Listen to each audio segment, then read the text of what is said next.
Hello. So this video is to give you an overview of things that you need to consider when you're getting ready to leave JLP or possibly Korea. These include your finances, paperwork, references, proof of employment, these sorts of things, and taxes. So first thing is finances. In my experience, people make this a lot more stressful than it needs to be. And I've seen a lot of cases where this causes people to leave Korea with a bad last impression of Korea, or on the other side, causes them to leave Korea and their schools having a bad last impression of them.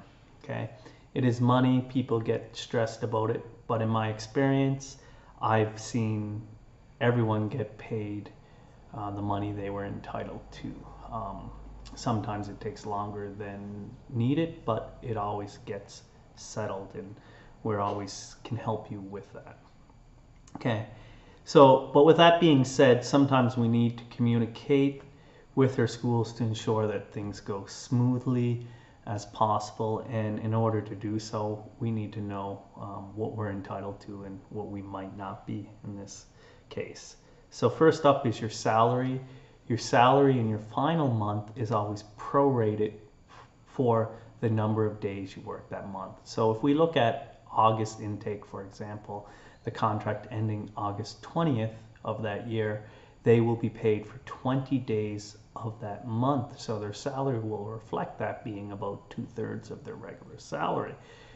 When you initially started, whenever that was, you should have received a payment for the 21st to the 31st of August, possibly within the first month you worked, if not on your first salary on September 25th. And you can just exchange the months to figure it out. But when you first start working, you should be paid for any portion of the month and then be paid on the 25th of every corresponding month for the entire month.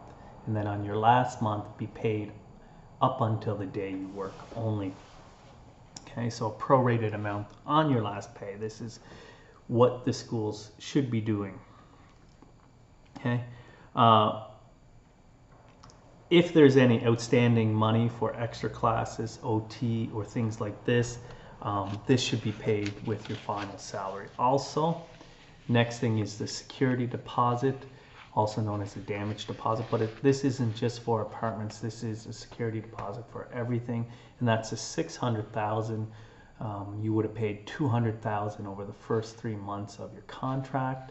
Now you're entitled to get this back minus any outstanding money that could be owed. This will be held for 1 to 2 months. The reason it is held is that there's a health insurance adjustment that usually takes about a month to do, after which the school can then send the outstanding money to you. Okay. It's really good to maybe take an apartment walkthrough with your co-teacher so they can see that it is in the same condition as when you entered, so you don't get a surprise deduction from that $600,000 when it's sent to you in the month or 2 months time. Okay. If you complete the entire contract, you'll be given a contract completion bonus. This is formerly known as the exit allowance, and this is 1.3 million Korean won. This is an allowance, so it's not debatable of the amount. It has to be 1.3 million, regardless of where you fly to, or if you leave Korea, or if your ticket costs less, you're still getting 1.3 million. This must be paid within 30 days of finishing your contract. So the school does not have to pay this on your last day of work, but knowing that it is more convenient for you with you leaving the country, usually promptly leaving the country, most schools will pay this on your last day of work. Okay, you can see Article 10 in the contract, initial contract, Article 10 and Clause 3, and you'll see that this says 30 days. But most will pay it ahead of time, but you should be prepared just in case they don't. If this was your second, third, fourth, fifth, whatever, however many contracts, and you completed a contract that was on a renewal, so a renewed contract, you are also entitled for the contract renewal allowance. This is $700,000. Okay, so you must complete the entire renewed contract to get this, and then you'll get that $700,000 when you're leaving. So you get that 1.3 for the contract completion and the 700 for the renewal completion.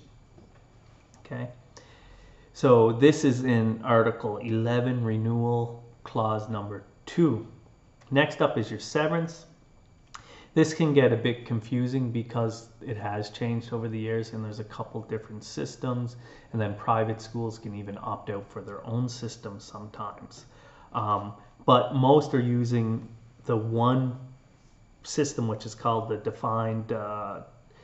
defined cost, or the DC.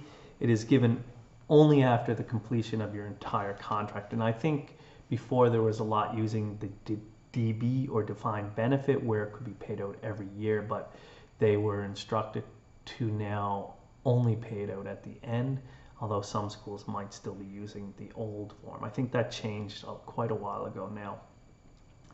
There's always some exceptions for severance, but usually you can expect to be paid at the end of your contract. So at the end of those contracts, you get severance for each year you worked. Okay, so this again has to be paid out 14 days from your last day of your contract. It's 14 days. This is labor law, so there's no questions about it. It is labor law, so it has to be paid out. Okay, so it's calculated by looking at the last 90 days you work, dividing that by 90, the salary for those 90 days, to get a daily salary, and they multiply that by 30 to get 1 month's severance. Okay, so if it's multiple years, they would multiply it by 2, 3, 4, however many years you worked. There's actually a severance system that they can use, and they can just enter the numbers, the salary levels, and it will do it for them. So most schools can't really mess this up, and often the teachers, this is the one that is most often that has some issues with the native teacher. And I think a lot of it's coming from where the severance is based on the year previous salary. So if I'm working, I come in at level 2, the first year they have to base it on my first year's salary because I don't have a year before. But then the following year it's going to be based on that salary too. So even though my salary has moved up from 2.3 level 2 to 2.5, my second year severance will still be based on the 2.3. Okay, so it's based on a year prior. After you've been here a number of years, it doesn't really affect you too much. The other thing to consider is that if you take unpaid time in the last 90 days of work, it's going to affect your average daily salary, bringing it down. And when that's multiplied over multiple years, it can bring down your salary. So it's best to avoid any unpaid time. Now, sick days and vacation days are not unpaid time. They are paid time off. This won't affect your severance because your salary is still going to remain the same. But if you used all your vacation and then you wanted to take a couple days off for whatever, and you took unpaid time, then this could affect your money. So it's best to avoid that. Okay. Again, this is labor law, so it must be paid in 14 days of completing your contract. There's no ifs, ands, or buts. And any employee who has worked 1 year with a company is entitled to this. This is why it's important for you to work the entire first contract, because you must work an entire year in order to be eligible for this.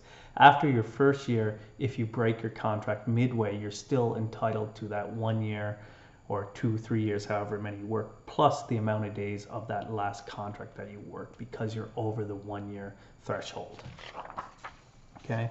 Next up is pension, if you're eligible. So this can be applied for at the National Pension Service when you're ready to leave Korea, up to a month in advance. You need your e-ticket home. You can't have a return ticket. It has to be a one-way ticket out of Korea to show that you are leaving Korea. You'll need your ARC, your passport, home banking, or a foreign remittance account if you have one here. And if you use your home banking, make sure you have everything using a transit routing or SWIFT code. There's different numbers there. It's best to have a blank check or avoid blank check that you can use from that account that will have that information. Or if you have done a transaction in the past, sending money to that account, and that will have a record of all the information you'll need. So if any details are off, then it's going to mess up that transfer, and then something's going to happen. We have been able to sort them out in the past, but obviously it's going to delay things and make it more difficult. The application form is in the pension office. You can apply 1 month in advance, and this will take about 2 months from the time you leave Korea, not from the application period, from the time you leave Korea. It has come very quick for some, but you can expect up to 2 months. So a summary of your finances, I think I covered them all, is the final pay, which is prorated for the day's work, plus any overtime or extra class money, or maybe there was money outstanding for Royal Allowance or something. Any outstanding money to do with your salary should be given. Contract completion bonus, as long as you complete the contract, 1.3 million. This can be paid 1 month later, but it's usually paid on your last day. The contract renewal allowance, if you work multiple contracts and you completed the renewed contract in its entirety, okay, and the severance can be paid in 14 days. The security deposit can be paid in 1 to 2 months, and they'll often drop that in a foreign remittance account or send it to you. If you have a foreign remittance account, the fees are a lot cheaper than them having to transfer to a bank to you, so it's always good to have that. And the pension, if this is applicable, but this is applied at the National Pension Office up to 2 months in advance for the pension, I think. So make sure you look after that. A lot of teachers actually ask me about closing their bank accounts before they leave Korea. If you wish, you can close your bank account after you transfer your money.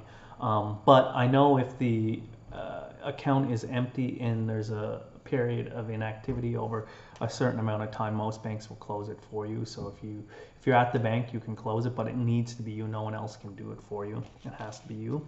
But if it's a foreign remittance account, you don't really need to worry about closing it, because any money put in there is automatically going to be sent to you. So bonus, no one can withdraw money from it. Money goes in there and automatically gets sent to you.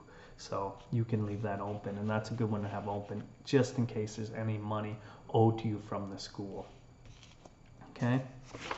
So moving on, paperwork. The 2 most common forms of paperwork you may need are references and or proofs of employment. References can be done by any willing person at your school. You just talk to them. Often what they like is that you write them and they just sign off on it. But you have to check to see that they're comfortable with it, and then also that they're comfortable with taking a phone call in English if there ever was a phone call. Okay. If it isn't suitable because of their English ability or whatever reason, then I have done them for many people in the past. I will try to help people with that. I do a lot of them, so keep that in mind. So it's best to contact me if I'm going to be contacted about you. At any given time, you know, I have usually 300 employees, so it's hard to remember your schools and your dates, although I do remember most people, names and faces, as long as I have an orientation with them. Okay. The other thing is a proof of employment. This is something that we do in our offices. Schools don't do it. Again, I would need a bit of information from you, but if you're interested in this, this is useful for people who are moving on to teach elsewhere in Korea or in Asia, or even teach in their home countries. They need some proof of their employment. Then I can show that you were teaching. A lot of the ones in our home countries have their own special forms that can be sent to me and then filled out, and I can send them. But we only do digital copies. We're not doing paperwork. I mean, it's 2021. There's no need of sending mail all the way around the world when everything is digital. I know a lot of them want to have copies, but they can verify with a phone call, and plus it's too expensive to be sending stuff. And that kind of thing, I would need to go to the office myself, and with the amount I have to do, it can't happen. Okay, so please keep in mind that if you need a paper copy, it can only be sent to an address in Korea, not abroad. So if you know someone here I can send it to and they can make arrangements to send it to you, so be it. That's no problem. I'll send it to them, but it won't be sent abroad. And if you know someone's going to be contacting me for a reference or checking on you, please let me know and send me a message that has the dates that you worked and the school that you worked as a refresher. So when they message me, I'll be prepared, and that will look a lot better for you. Okay. I also get so many of these, especially as soon as I go on vacation. It's like urgent. Okay. These are not urgent. You know, when I get desk time, I will do them, and I always do them, you know, in as efficient as a manner as possible. But classes and things always come first, and then when I have free time, then desk time is there. So the more notice you can give me, the better it is for me to prepare these things. So I get too many people that have said, oh, I need this urgent, I need this tomorrow. Well, I can't do it by tomorrow. If I can, I will. In all the cases like this, I think only 1 or 2 of them have actually been urgent, and that was something to do with maybe a consulate or something like that. Okay. Moving forward, proof of taxes paid is another important thing. So there's a lot of things you can do. You can get what is a monthly pay stub, 월급명세서, monthly pay stub, but these are kind of like, we'll show it, but they're not maybe suitable for a tax office at home. These pay stubs can even be uploaded onto the NICE system if you check with your school if they are, and then I can fill you in on how to do it. I won't do it here because it's a little bit difficult. And it's also really important to get a pay stub just so you can see that your deductions are correct and that you are getting deducted and getting paid what you should be. So just to make sure. So the one that you really want is comparable to a T4 in Canada or a W2 in the US, and it's called a Receipt for Salary and Tax Withholding Form, 근로소득원천징수영수증. Okay? So your administration office can prepare this for you. Don't expect them to do it. You need to ask for it, but it will have exactly what it says. Receipt of all your salary and all the deductions while you were employed there. So this is really useful. Even if you weren't deducted tax, it will show that. It will still show your salary and stuff. If you need to show them what your salary was while here, that will have record of that. Okay. These are going to be in Korean. The receipt, salary, tax withholding form is, but it can be found on the National Tax Service website. If you go into the Easy Guide under the year-end tax settlement heading on the bottom left, you can find this. Okay. Another option is actually visiting the National Tax Service office for your area and asking for a certificate of income. Okay. They can print it off there, and this is really good for people who have worked multiple years. They can print off year after year of your taxes. Another option, and this is the one that people have to rely on if they don't do this before they go home, is going through the National Home Tax website. Now this is all going to be in Korean, so it makes it very difficult for you to do, but you can navigate and look at your taxes for that year through this site, and your past taxes also.